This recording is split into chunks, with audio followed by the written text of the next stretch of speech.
हाँ, स्टार्ट। मुझे इस संध्या 20वें न्यायमूर्ति सुनंदा भंडारे स्मृति व्याख्यान देने के लिए यहाँ उपस्थित होकर प्रसन्नता हो रही है। स्वर्गीय न्यायमूर्ति भंडारे महिला अधिकारों की संरक्षक थी। उन्होंने अपने पेशे और पिछड़ों के प्रति चिंता के संबंध में उत्कृष्ट स्थान प्राप्त किया।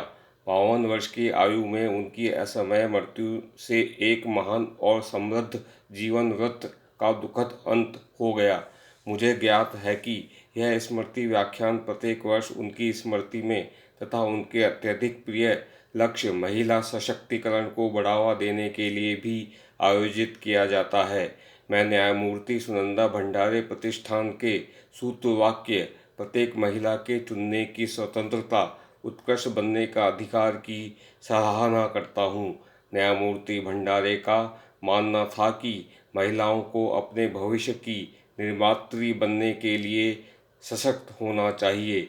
मुझे विश्वास है कि प्रतिष्ठान के सदस्य उन आदर्शों को साकार करने की दिशा में कार्य करते रहेंगे जिसके लिए उन्हें जाना जाता था। 20वीं शताब्दी में 2 विश्व युद्धों में ऐसे मानव अधिकार अभियान का उद्भव हुआ जिसमें सभी मनुष्य स्वतंत्र और समान गरिमा के साथ जिए। समानता, सम्मान और सुरक्षा के 3 स्तंभों के आधार पर महिलाओं के सशक्तिकरण पर विश्व का ध्यान बढ़ता जा रहा है। तथापि महिलाएं रूढ़िवाद और संकीर्णता से लड़ती रही हैं।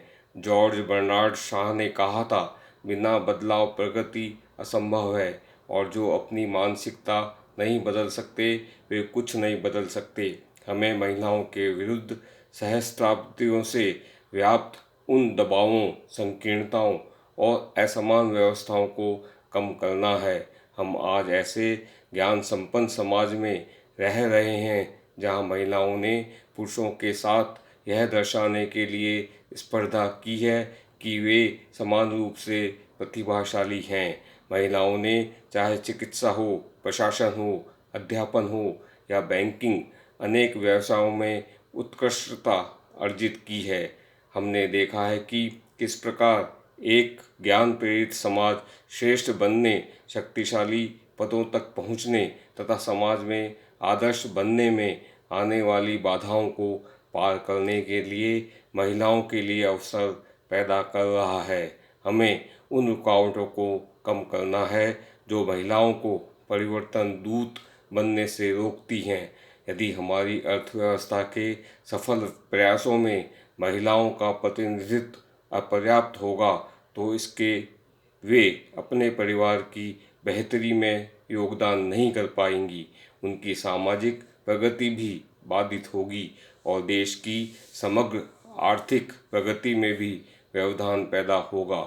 हमारे संविधान का उद्देश्य प्रावधानों के माध्यम से समानता की गारंटी देते हुए एक समतामूलक समाज का निर्माण करना है। यह राष्ट्र को इस दिशा में सकारात्मक कार्य करने के लिए भी प्रोत्साहित करता है। नीतियों, कार्यक्रमों और विधानों के जरिए हमने महिलाओं के समग्र विकास करने पर बल दिया है। महिलाओं के अधिकारों और विधिक हकदारी की रक्षा के लिए 1990 के संसद के एक अधिनियम के द्वारा 1992 में राष्ट्रीय महिला आयोग स्थापित किया गया था। महिला केंद्रित विधानों ने महिलाओं को अपने भविष्य का अपना अधिकार होने का विश्वास प्रदान किया है।